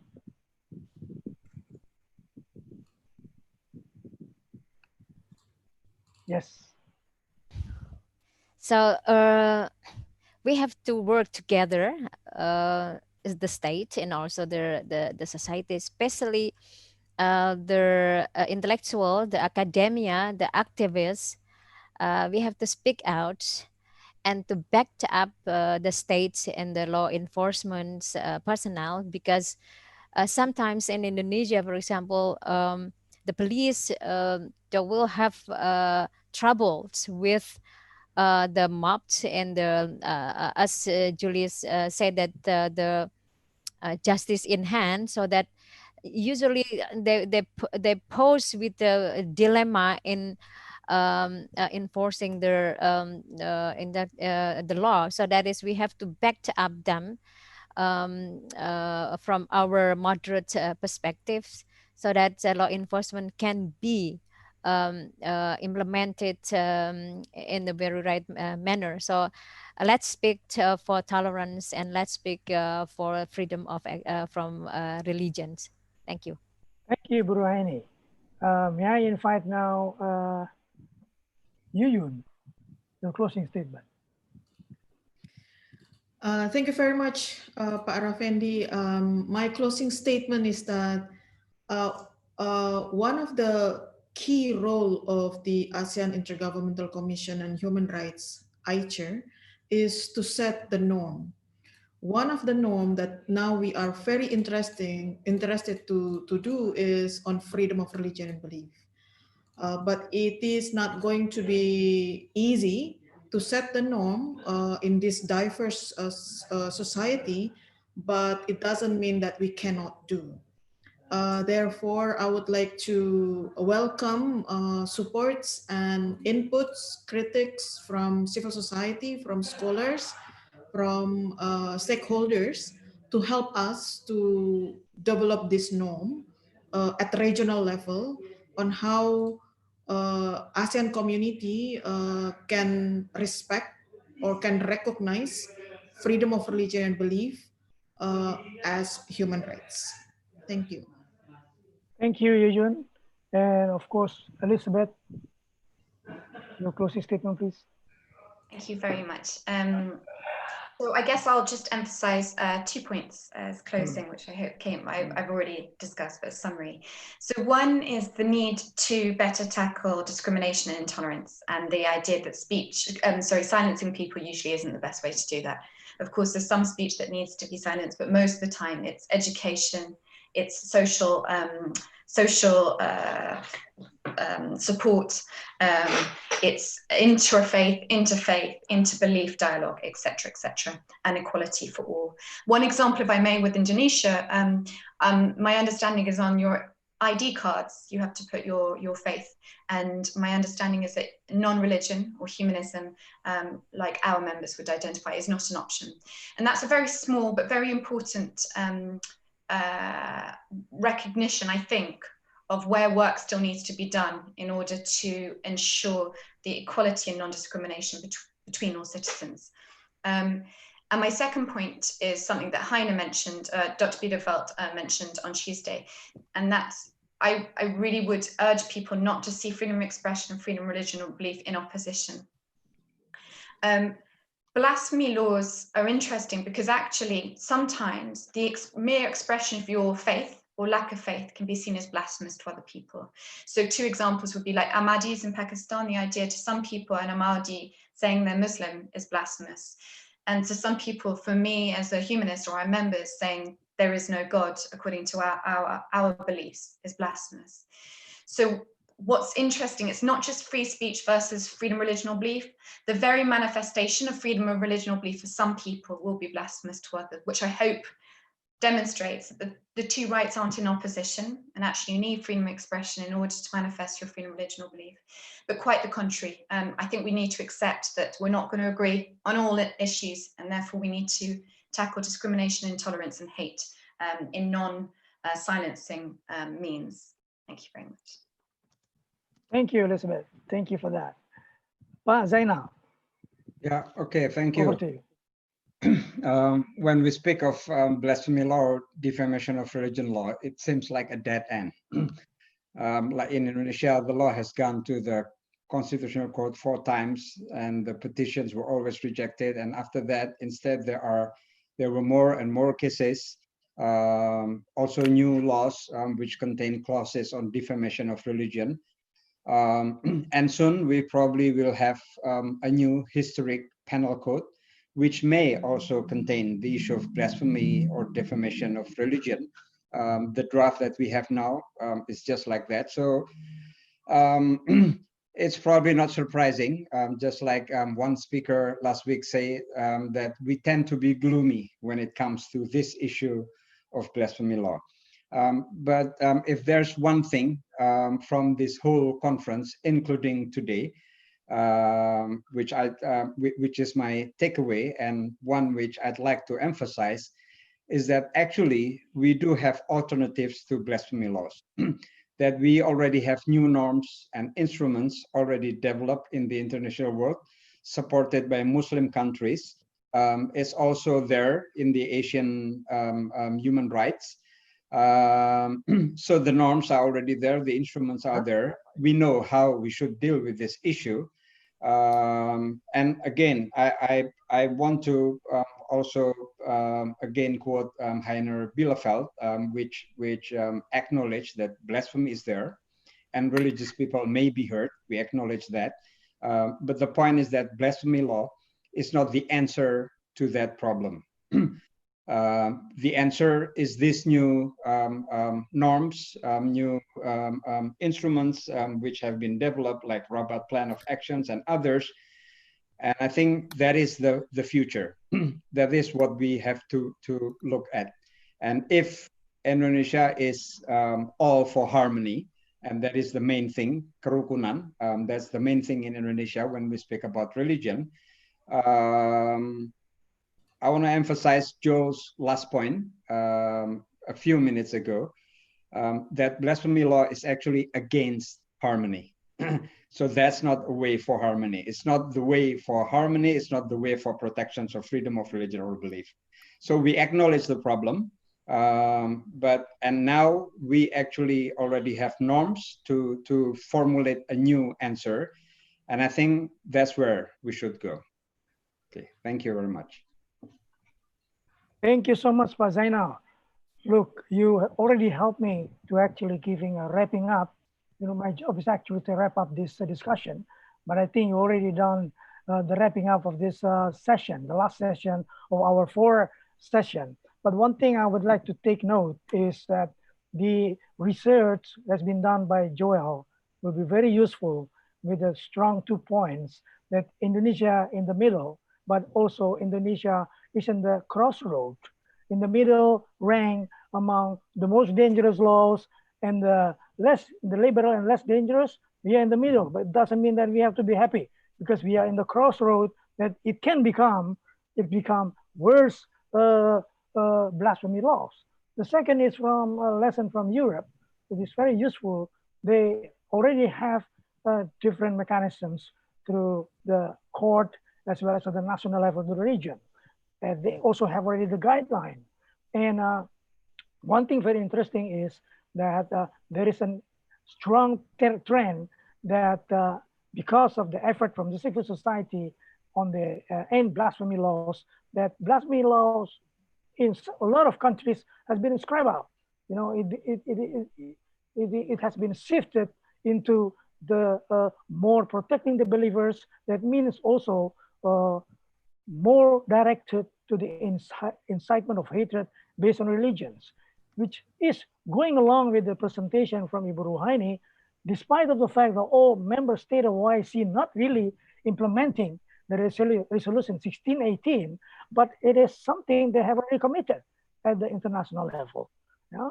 And then in ASEAN, there is already a kind of roadmap on the implementation of the ASEAN Declaration, which include very strongly the notion of combating incitement, hatred based on religion and beliefs.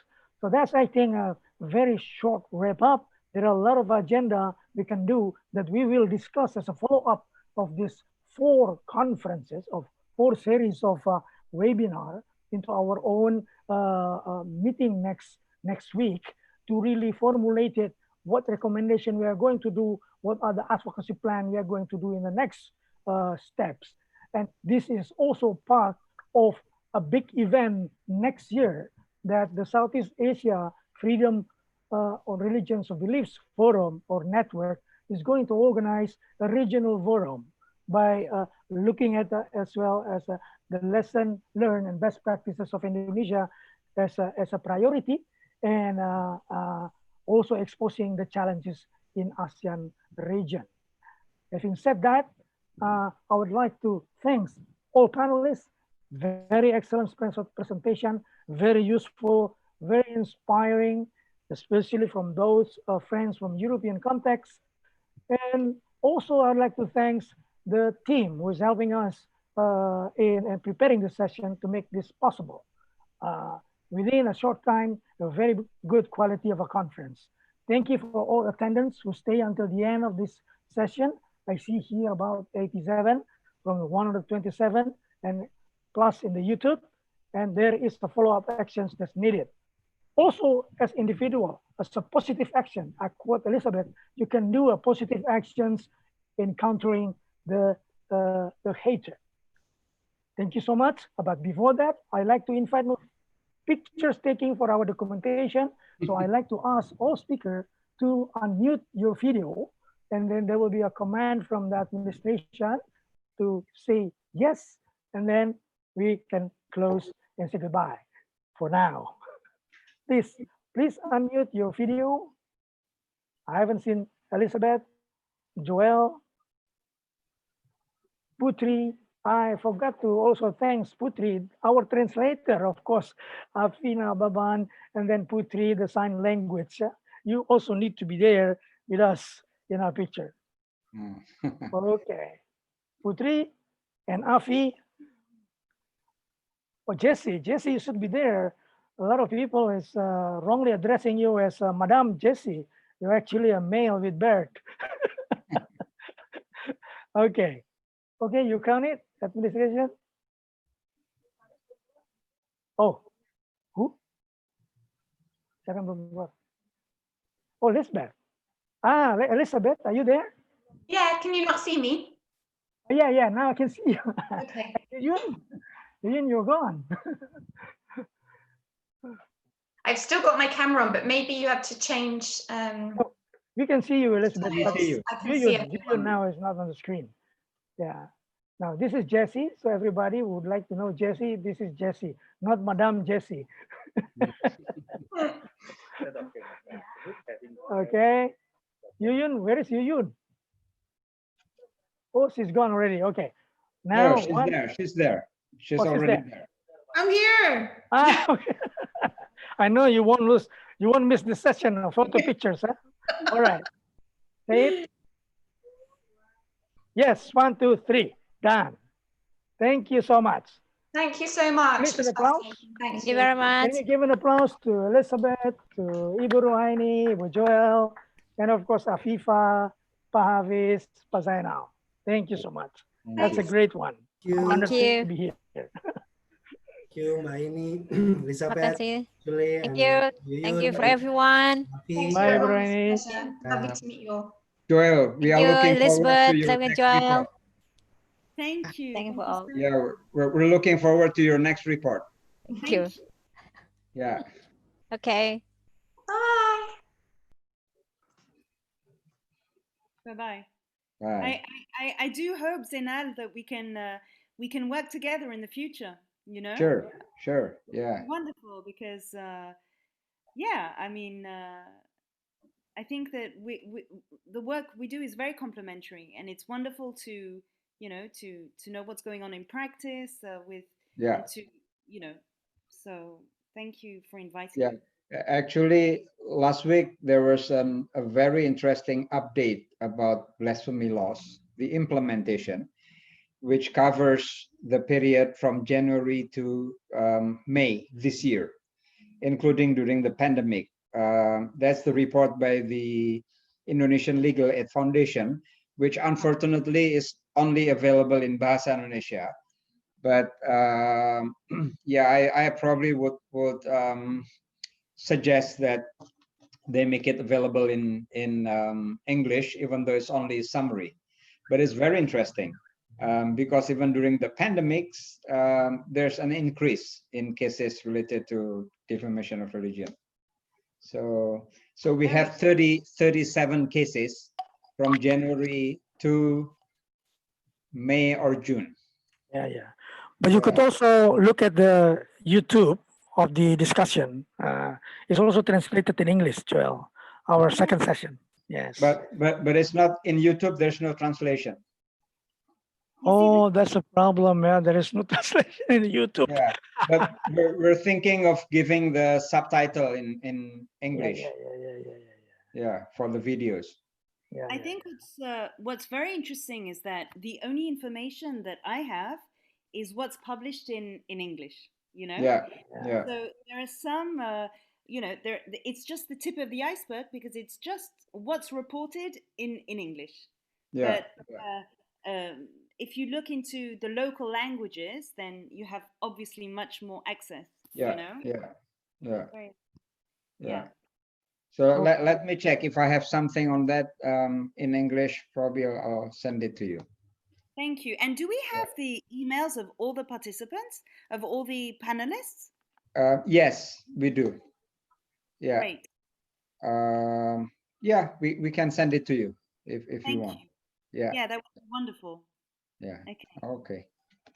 Okay. So again, thank you very much. Thank you, Joel. Let's be Thank in you. touch. Yeah. Really nice to know you. Yeah. Lovely. Yeah, thanks. Okay. Bye-bye. Yeah. Bye-bye. Leave.